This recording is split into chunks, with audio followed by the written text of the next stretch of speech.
got my license in 2017 in September. I did not do any deals in 2017. I did join productivity coaching right at the beginning because I was like, okay, I don't have a clue. And I definitely don't want to be thrown out to the wolves trying to figure this out myself. And during that process, I learned a lot of scripts. I was challenged to practice my conversations daily, to memorize them. And I was held accountable to them. And then in 2018, I had 11 closings. So, I'm not like one of those that just broke out of the gate and exploded. It took me a while to get comfortable and to understand the business and to learn it all. And then 2019, I had 17 closings. And then in 2020, I had 22 closings. So it is because of those conversations that I got more comfortable talking to people, and I understood where my business came from. And it just comes with practice. So the more that you do it, the more comfortable it's going to become for you, if that makes sense. Let me go ahead and share my screen with you. All right, so we talked about the two things that agents do. They grow their business, they run their business, and today specifically, got Krista in here. Let me just grab Krista real quick. Hey, Krista, it's good to see you.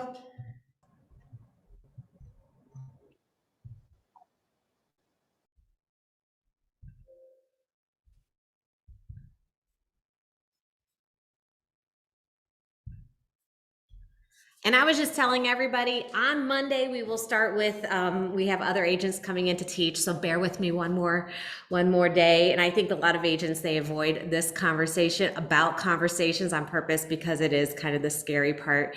I don't want it to be scary for you. So I love that Keller Williams has come out with this curriculum, and it just makes it so doable, and it shouldn't be scary.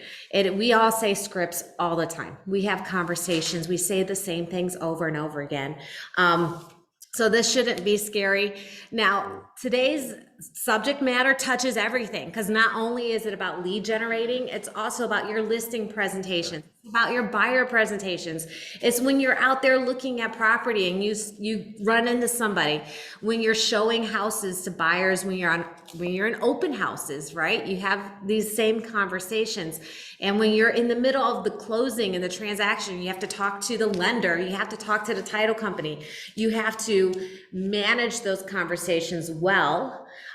Even when things are going wrong, and we need to keep, when I walked in, that one over there stood out to me, keep your emotions between the lines.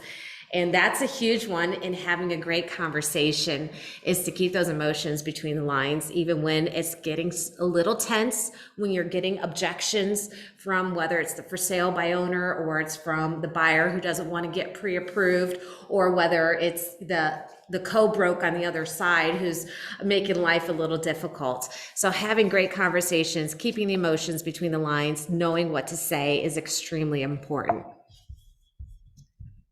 And I think if I hit play, I can still see. And I'm still figuring out the technology, and I think we're getting there. Hopefully this will be a great recording for everybody. So the purpose of scripts. Tell me, what do you think the purpose are scripts? Have you used scripts before? Do you have any experience with them? Well, I think the purpose is to help us get more comfortable with the lingo back and forth, because I know what I'm talking about at times. However, I'll get flustered pretty easily if they'll ask me something that I don't know the answer to per se, and I'll kind of just get off track. So I think the scripts definitely have helped Yeah. me. Oh gosh, I hate that flustered feeling in there. And when you don't have something to say, you actually do end up becoming flustered. And actually, that's when we start to sound salesy, because now we're getting that anxiety. We start to get pushy. And I would say for you and for me, that's something we want to avoid, is sounding salesy. And so it's kind of it goes against the common thinking of, well, scripts will make me sound salesy. Actually, it's the opposite. If you learn your scripts, learn your conversation, it's going to sound more natural and less salesy and less pushy.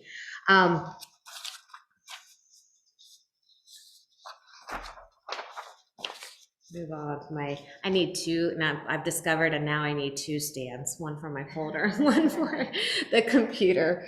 So today's agenda, we're gonna be talking about the purpose of scripts. We're gonna talk about removing our limiting beliefs. So we're gonna have a little group activity surrounded by that, so you guys can get to know each other a little better. We're gonna talk about the benefits of scripts. We're gonna talk about how to memorize them, how to role play them, and then we'll recap and have some ahas at the end. So today's focus is scripts, like we said, or conversations, if you like that word better. Scripts are going to help you, and we talked yesterday about the 8 benefits of scripting. So I'm just going to go over that again. So when you learn scripts and conversations, practicing and internalizing those scripts is going to allow your business to grow. With scripts, you control the conversation. So that's when you're going to avoid that flustered feeling if you're in control of the conversation. And I was thinking about that appointment that I set for the listing with the for sale by owner. She wasn't ready to list, and I knew she wasn't ready. And she just recently texted me and said, "Hey, I'll give you a buyer's commission." So she's moving in that direction to paying commission. I just spent most of my time with her, and it was probably an hour just listening to her. I just listened and listened and listened. And that was huge, I think, for her because, and then I asked very poignant questions, because she was talking about, title companies. She was talking about hiring a lawyer. She was talking about a lot of different things, commission rates and things like that. And I asked her about where the buyer's coming from. If they're coming with an agent, what does she think the agent's going to expect in return? So just a lot of questions I put out there for her just to get her to start thinking and to open up to me too, to trust me. And so the third thing is they help you communicate your value. And I think for me, that was the biggest struggle as a new agent, was that question, what is my value? Why do people want to work with me? I'm a brand new agent. What do I have to say here? So if you can take some time and really iron that out here and be able to communicate what your value is to them, just like I have to communicate my value as a coach. You get to communicate your value as a listing agent, communicate your value as a buying agent, communicate your value as a powerful negotiator. There's so much value that you bring to the table. Sometimes it's just, we need to think about it, write it down, memorize it, and then you'll be ready to go in any situation.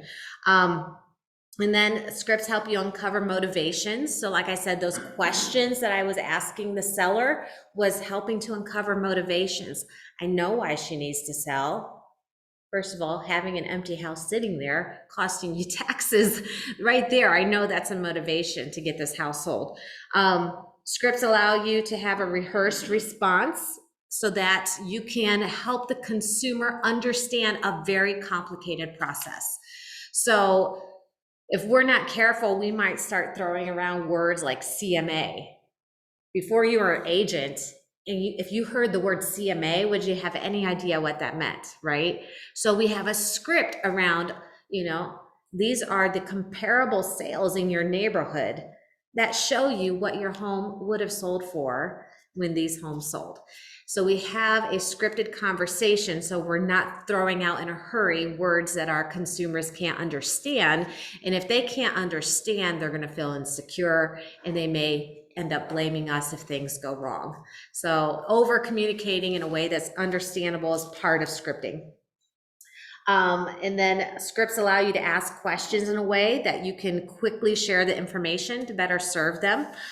So when you ask those questions, like, what do you know about this process?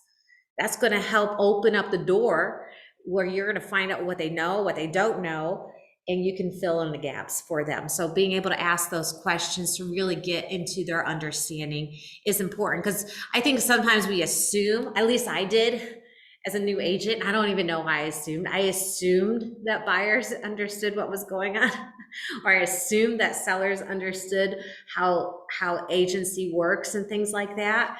And you'd be surprised, a lot of them really don't understand the whole process. And then scripts help you have confidence. And I think if you could do this one thing, get into practice with your scripts, know what to say. There's no reason why you shouldn't have all the confidence in the world when you go out there, when you're making calls.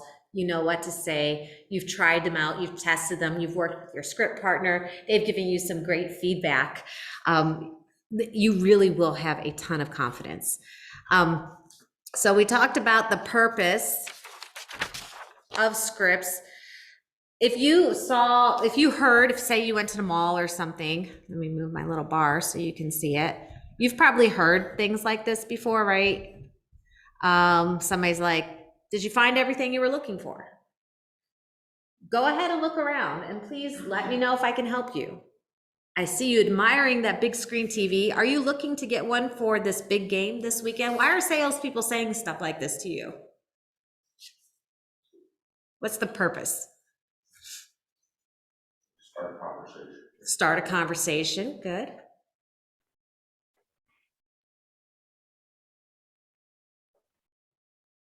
Start a conversation that's interesting. What was that, Andy? So it was I agree with Tim that it was to start a conversation, but more specifically, start one that is very interesting or touches the client personally. Right. Something that's very interesting, something that's very specific. So like the big screen TV, that's a very specific question. And the conversations then lead you into sharing your knowledge. So it is important that you have knowledge about whatever it is you're going to start the conversation about. So specifically about real estate, what are some like opener questions that you might think of along these lines, specifically about real estate? What's your time frame you're looking to buy? Okay, what's your time frame? That's a good one.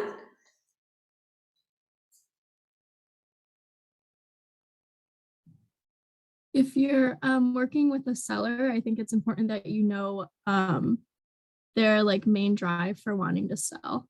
Good. So asking what their why is. What makes you want to sell? Very good. Good. Okay. So those are some great ones, and we'll come up with some more for sure. And then, like I said, these questions are only useful if you combine them with your knowledge of the industry. So, when we're asking, what makes them want to sell, we'll be able to answer with some great questions about that. And then scripts are supposed to be completely 100% customer oriented. So you can see like here, this is completely customer oriented, and we are too. We're all about the customer. What are their needs? What are they looking for? How can we help them? It really is the same thing. It's just a different industry if you think about it that way. Let me get my screen here. Okay, so we're going to move into talking about limiting beliefs. Remember yesterday we talked about some limiting beliefs, and then we had an affirmation to go with it. Does anybody remember what the affirmation is? And I'll give you a hint here.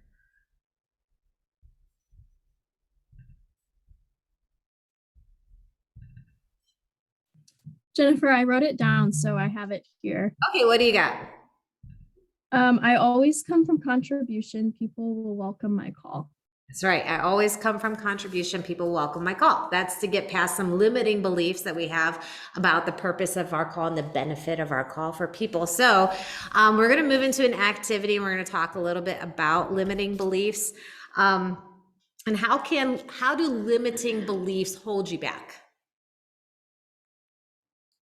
Have they held you back? Do you have any examples? You talk yourself out of calling a FSBO. It's easy to talk. She said you could talk yourself out of calling a FSBO. Yes. If you don't know what a FSBO is, that's a for sale by owner. Has anybody in life ever had a limiting belief that kept them from achieving what you want? Just every day. Every day? Yes. Every day. No. They call it- This is a sensitive topic. I mean, it's very personal, and if you don't feel comfortable sharing about it, that's fine. There are some limiting beliefs that I probably won't share publicly yet until I work through some of them.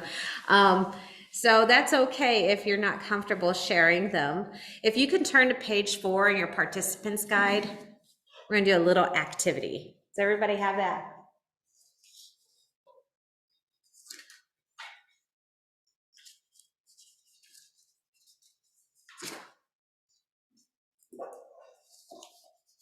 And I love this. Oh my gosh. This is where we get to listen to our brain, because our brain is talking to us 24/7, even while we sleep, and it's telling us stuff. And sometimes it's not good stuff that we would never say to anybody else, we're saying to ourselves, right? In box A, under part 1, write down limiting beliefs that have held you back when making phone calls, or thinking, if you haven't made phone calls yet, thinking about making phone calls. What are some limiting beliefs that you have? So I'll give you a few minutes to write those down. Yeah.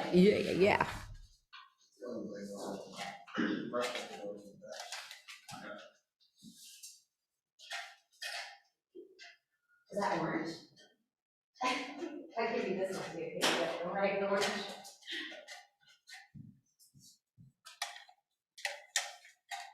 I have a whole stack of pens at home. Remember to bring them.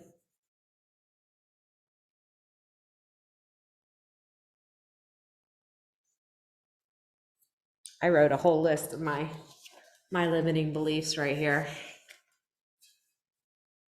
So make me feel better. I hope you all got some too.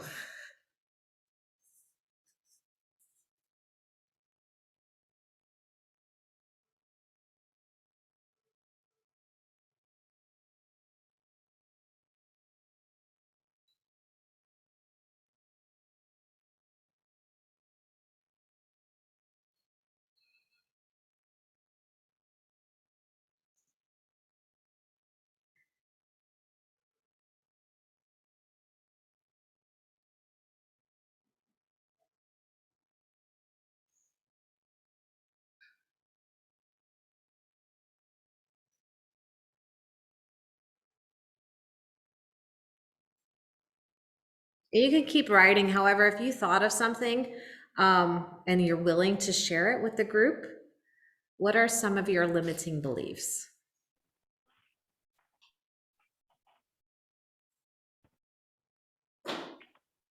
I wrote down that I'm annoying people or I'm threatening our existing relationship or friendship. So your limiting belief, which I've definitely felt everything you just said, annoying people and threatening an existing relationship. And that's something we talked about, why it's so challenging to call our sphere. Those are exactly the reasons why we might tell ourselves those things, and that keeps us from calling. So what would be a good plan to remove that limiting belief? I think, honestly, I'm 50 years old and I'm not so sure they're just going to go away all willy-nilly. So Okay. it's just a matter of honestly doing it and finding out that I'm wrong. Oh, so proving yourself wrong. That sounds like a great plan. Okay, so how would we prove ourselves wrong? Try it out. And that's scary. We have to overcome the limiting belief to get past the limiting belief. And so that's a great plan. So in box B, we have where you're gonna write down what your plan is to overcome the limiting belief. As I heard Andy say, just pick up the phone and prove himself wrong. I think on that also is I was talking with Jennifer yesterday about just shifting the way that I'm looking at my calls and the way that I'm approaching my calls, rather from taking it from a business mindset to a personal mindset. To start off on that personal side, okay, I'm not going to threaten an existing relationship if I'm calling them to see how they're doing. Right. Exactly. That's So, the beauty of the Ford script. yes, so starting off there, and I've had calls this week where I didn't even bring up real estate. Right. I didn't even, I have lots of those too. and it's fine. You know, number one, it's that I call them. Number two, it builds that rapport. Now, the next time I pick up the phone and call them, I don't feel like I've already established that. So, Exactly. So your limiting belief was also threatening the relationship a little yeah, bit. I mean, I wrote that down because Yeah. Right. I relate to it. But probably the biggest one that I have that I've been struggling with this week is it seems like the people that have come up on my list, I know that they know and have relationships with other agents. Okay, so your limiting belief is that these people that are on your list already have agents that they Yes. know. Yep. And that's a legitimate thought. I mean, why should I even bother? Well, Or am I stepping on, right, you know, you don't wanna right. step on that So, relationship. so what's a thought that I could have to counteract that limiting belief? For me, it's going back to the same thing that I can still have a personal connection with them and build on that. Right, And if they ask, and if they bring up, you know, especially with them, is if they bring up and ask me, oh, how's business, or what's going on now, that door is opened by them. Now I can go and I can tell them and I can explain and say, hey, can I help you anyway? absolutely. Are there any people that you would have used you as a real estate agent but did it and chose somebody else? Yeah, so it goes both ways. So just the same as other people, you know, for whatever reason did not choose me as a real estate agent, even though we may have a very close relationship, there are people that are going to choose you as a real estate agent, even though they have a very close relationship with another agent. And we just don't know, you know, what's going to happen. And so maybe part of fixing that limiting belief is I don't know what people are thinking. Well, and kind of along those lines too, because I have encountered it just even with my family, that like my cousin needs to start looking for a home. And he asked me on Christmas Eve, more like he was more like worried it was gonna be bothering me. Like they don't wanna bug you. So you Isn't that forget funny? about that, you know, and then I was like, gosh, and it's like, of course, I'm like, I would love to, and they're like, we don't wanna like. bug Wait a you minute, are you and- saying your potential clients have limiting beliefs too? Yeah, so it's Oh my goodness. interesting, like, and I was like, God, I never thought about it like that. So I think that's what kind of has opened me up this week to just calling my sphere, because I'm like, they could think they're bugging me. Yeah, Like, they could, they do. you know, so, and. I don't know, it's Yeah, just kind of it- eye-opening to me. I would say for the majority of the people, you're not gonna be bugging them. You're gonna get the few where, yeah, they're not interested. And in general, they're gonna be flattered. Mhm. They're just gonna be flattered It's that eye-opening. you are You know, that interested in working with them. It really, you know, especially buyers, they get very insecure about asking for help. I don't know why. And I always, that's part of one of my scripting that I have with a new buyer is like, listen, you're not bothering me. If you need a house, if you see a house that you want to go see, we need to go see it right away. You are not bothering me. So I want to know right away. So that's part of my, and you know, I just learned that over time, you know, discovering how people think. So you will learn over time. We're not going to figure it all out now. However, we don't get to that learning process until we put ourselves into action and actually get those appointments and start meeting with people. Will it go perfectly the first time? No. It's a continual learning process, a continued adaptation of your conversations and your scripting with people. So you will definitely learn as you go.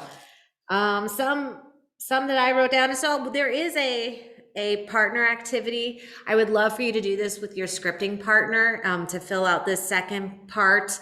We're already at 1:30, so I don't want to necessarily use up too much time on this. Go ahead and when you script with your partner, talk about your limiting beliefs. Come up with a plan to overcome them. And I think, you know, maybe in a big public arena like this, it's a little more uncomfortable to talk about some of these things. However, if you're with, you know, your script partner, it might be a little easier, a little maybe feel like a safer environment. I'm going to read some limiting beliefs. And could you just raise your hand if any of these apply to you? How about that? I'm saying these apply to me, so this is a safe environment for you to say that they apply to you. I'm worried about sounding silly. You got one there. I worry that I sound silly right now, honestly. So picking up the phone, sounding silly, that's something I worry about. I get self-conscious. Okay, I got a couple feel self-conscious. Anybody out there ever feel self-conscious? No, they don't ever feel self-conscious. They're doing great. Oh gosh, Zoom people, you guys are perfect. Okay. I'm afraid that they'll think I only care about the paycheck. Yeah, I felt that one too, because like I've been really hitting my 36 touch campaign, sending out holiday postcards with my name and my logo all over it. I'm like, oh my gosh, you're gonna think all I care about is money. I don't think anybody's accused me of that yet. I fear I'll sound salesy. Does anybody have that fear when you're calling? Yeah, I don't want to sound salesy. Honestly, the reason, like I said earlier, we sound salesy is because we're not prepared with what to say. If we're prepared with what to say, we're not going to sound salesy. Jennifer, can I jump in there? Yes. Because I think that's a big key that holds a lot of people back from getting on the phone, is finding a topic, like finding something to talk about before you get there.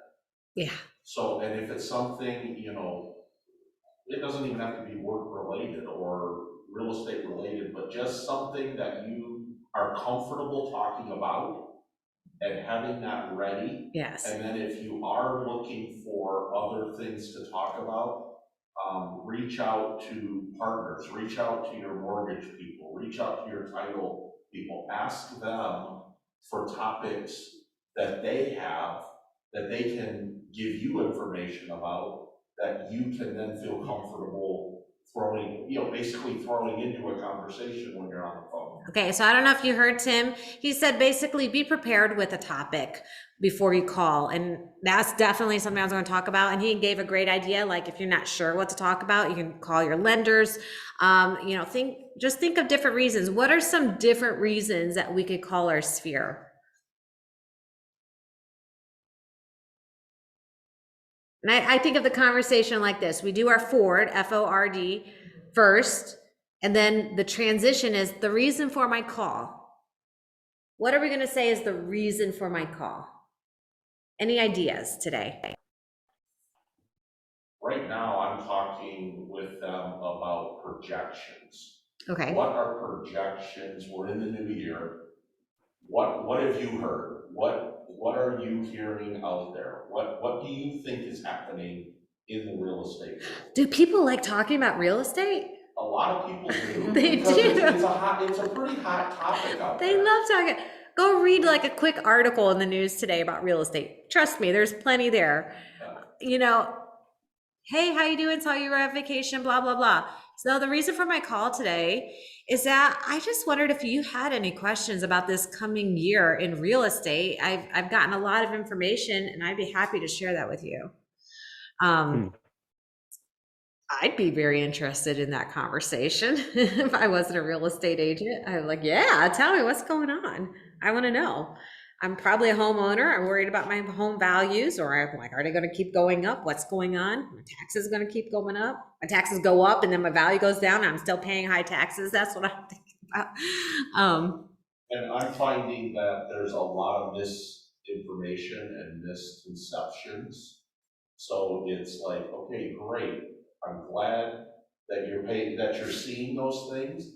And our economists at the Realtor, Association of Realtors, this is what they're sharing with us, is this. And it might be against what they have heard. Right. I mean, they may think that it's completely impossible to purchase right now, which isn't true. Actually, I just read an article that buyers are going down, the number of buyers. So that means sellers, watch out. Don't overprice your home right now. Yeah. Very good, very good. I feel like I'm hustling my friends. We kind of talked about that. I'm bothering them. They don't want to talk to me. Those are all limiting beliefs. And so one thing we can do to counteract that is to say, first have a conversation with our brain, like, okay, my brain, you're not speaking truth to me, and I need you to stop speaking non-truth to me. And this is the truth. And if I don't know what the truth is, I'm going to go out and find the truth by picking up the phone and talking to people. And now I'm going to have a better understanding of what life is really like and what people really think, because we're creating this reality in our brain that just is an alternative reality and it's not real. And that's what limiting beliefs do to us. So we want to get rid of those limiting beliefs, move forward, actually show up for our people because they're waiting on us and they're depending on us to help them. I mean, it's not, I wouldn't say like finding a great real estate agent is easy necessarily. You guys aren't a dime a dozen. You guys are very important, and what you have to offer your people is very important. Let's see, next, I'm off track. Let me get back on script. Here we go.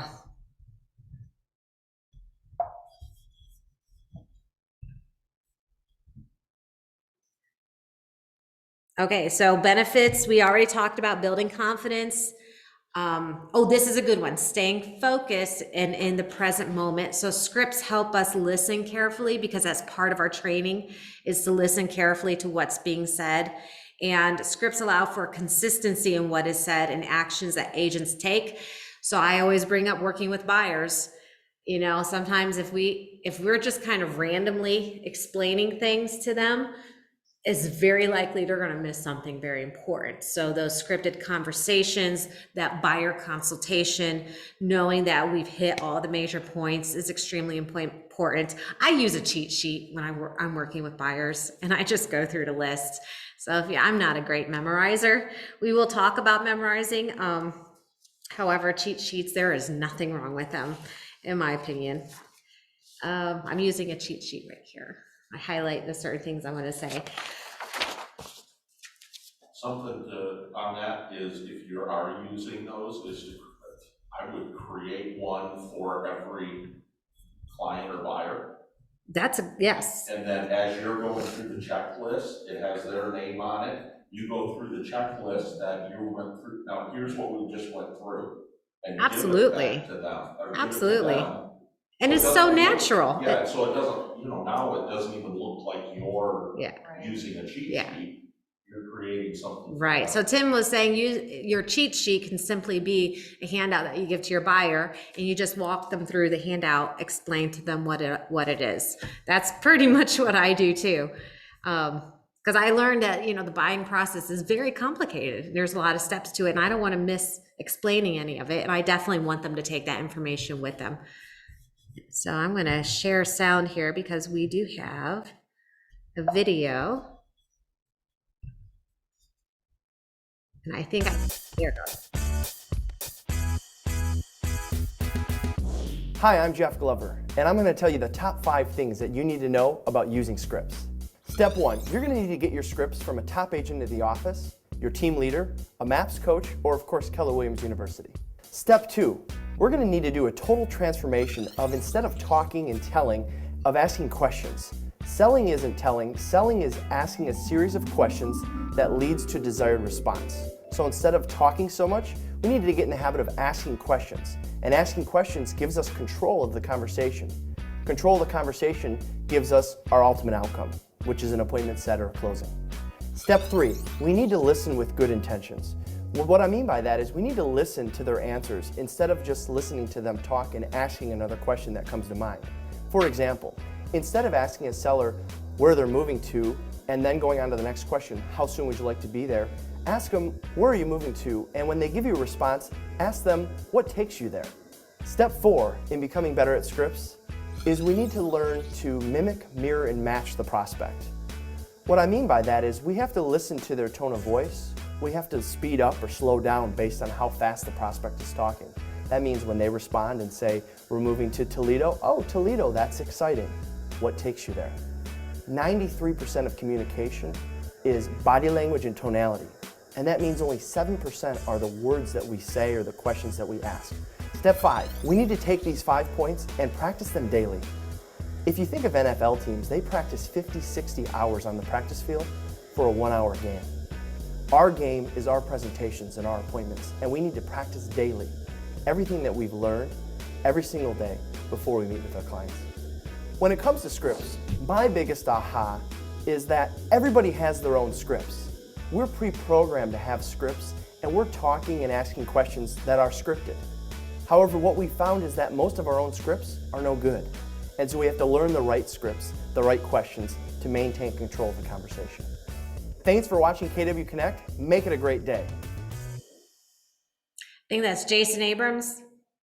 He's very smart. He has a lot of videos out there. So if you want.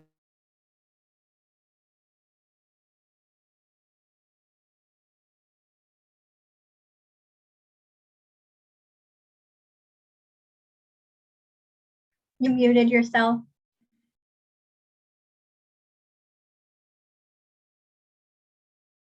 Thank you. Definitely need like an admin helping me with the Zoom thing. That's my goal, is I want to be the admin, and then we're going to bring in these great teachers and I'll be their admin and make sure I'm not muting people and I'm sharing the screens.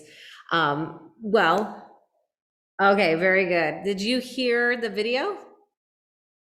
Okay, very good. So if you turn to page 5 in your workbook, there's a few questions to think about and we can discuss from the video. And the first one is, what is the benefit of asking questions versus telling in a conversation? I don't know about you, that makes me feel a lot more comfortable to ask questions. Why do we want to ask questions more so than telling? Get someone's motivation. We learn, get their motivation. Who has the power? The person answering the question or asking the question? Asking. The one asking the question.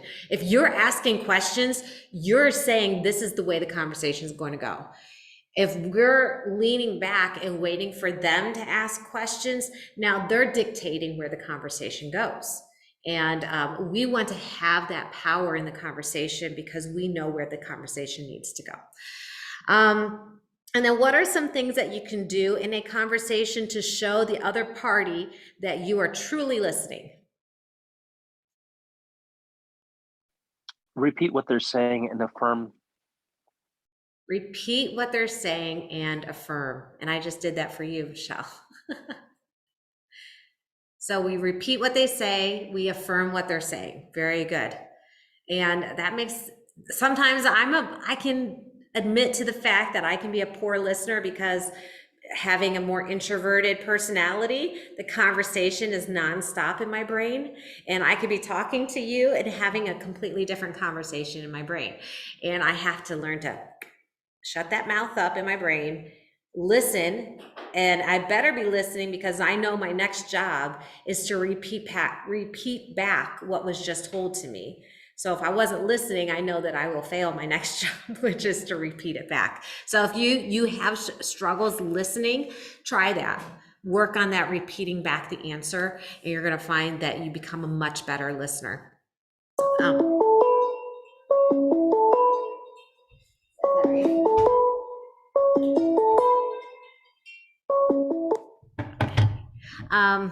And then the last question, how does tone of voice and body language affect conversation? And this was huge for me.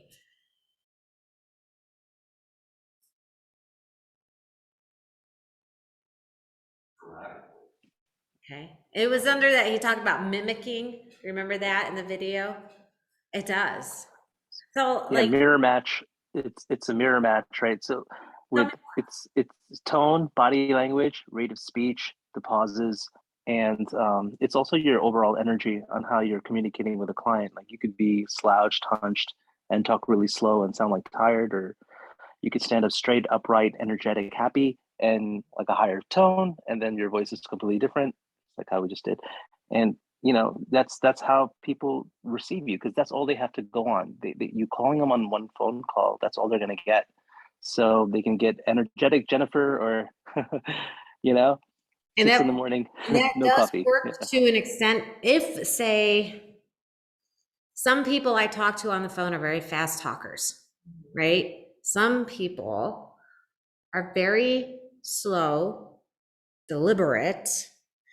We want to mirror and match that. So it's not necessarily our energy comes down. We want to match their energy. So I could be very intimidated by somebody who's high energy if I'm a low energy person, and that person could actually scare me. So we want to make sure, if that person is down here in the sweet level, guess where I'm going to be? And if you hear me on the phone sometimes, you might think I have split personality disorder because the way I talk to each person, my productivity coach drilled it into me that we change our tone, we change the pace at which we speak based on the person we're talking to. If that person is aggressive in their tone and tonality, guess what I'll be? I'll find it somewhere. I'll just mimic, like, yeah, what do you want? Hey, this is Jennifer Deal, Keller Williams. I need to talk to you about this. I will change my personality to fit their personality because that's what they trust. You don't talk in a way that you don't trust. You talk in a way that you think is the right way to talk.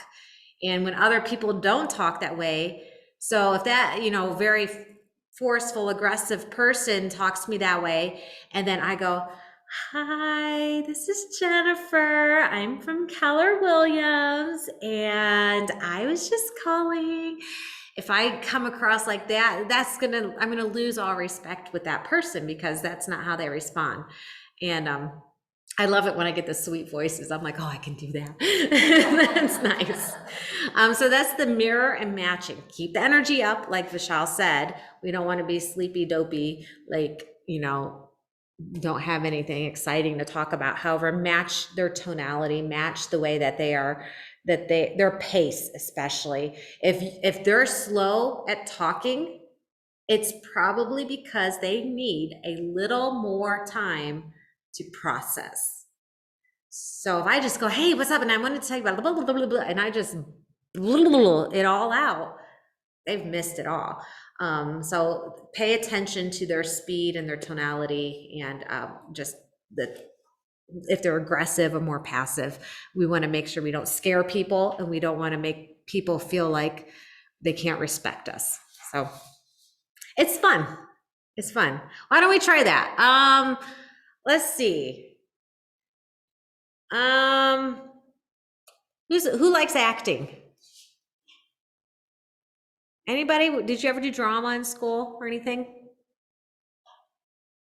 Andy kind of said maybe, sorta. Every time you date somebody, there's drama, but go ahead. I'll give it a shot. Okay, Andy, I want you to think of somebody you've dated in the past, and I want you to be that personality, okay? Who wants to call Andy and match that personality? Oh, Michelle thinks that's funny. Who wants to call Andy? Somebody online, because you'll be able to hear real good. We're just gonna do a forward conversation, nothing fancy. He's just a friend of yours. You're gonna mirror and match his conversation in his tonality. Be brave. You do it here, it gets a lot easier to do it on the phone.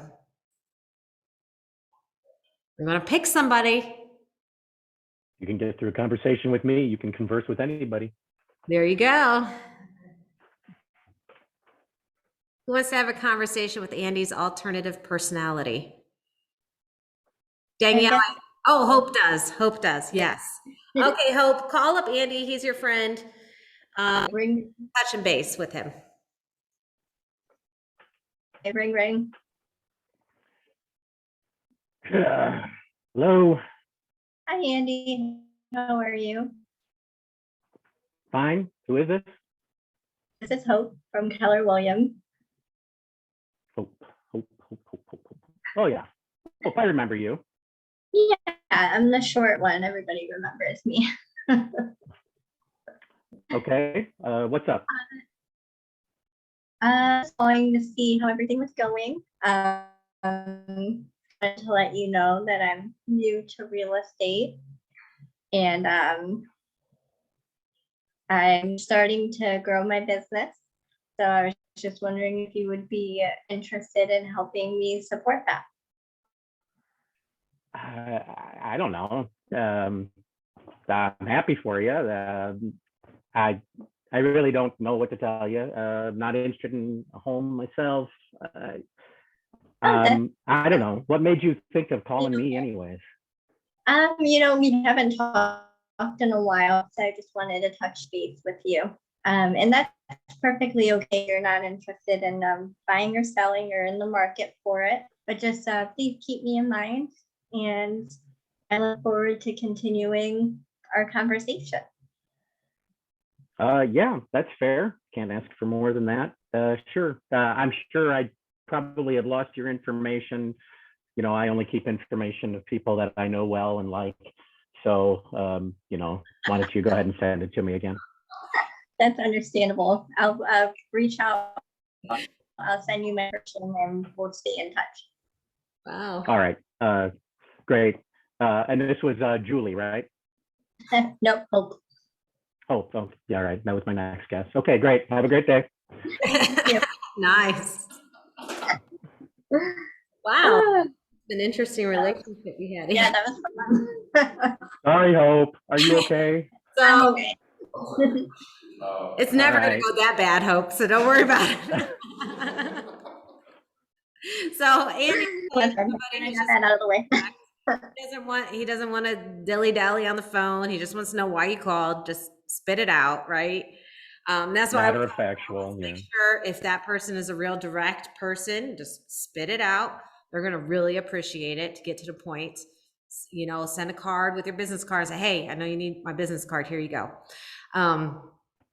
And that's okay. Actually, those are fun because those are get them done and quick and over with. And you'd be surprised. It leaves a great impression. It really does. It may feel I can see, Hope, you're a very friendly person. You would prefer to have more of a conversation. However, Right. if you can rein that part of your personality in for his personality, it actually goes a long way and earns you a lot of bucks there, real estate bucks. Yeah. I think those cold personalities tend to warm up after a minute too. Most people don't keep a cold, matter of factual personality for an entire conversation. Yeah, that's true. Very good. Very good. So that was a great one. Thank you, Andy, because that's probably the most challenging one for as agents, because we want to get into let's chat, and then you get those personalities that are just very direct and, they're busy or whatever it is. And that's okay. It might take a little longer to warm them up to you. Doesn't mean you should give up for sure. Because guess what? They're treating everybody like that. It's not. I've been accused of that. Okay, I don't believe any. Very good. So now we're going to talk about, when you're practicing your scripts. Now, he did say find scripts. So that means you're going to be collecting scripts. I have a script folder where I collect scripts and I highlight things, I underline things as I learn. So I'd encourage you to start creating your own scripting and conversation folder that you can visit when you do practice your scripts. We're talking 10 to 15 minutes every day, 5 days a week. Let me get to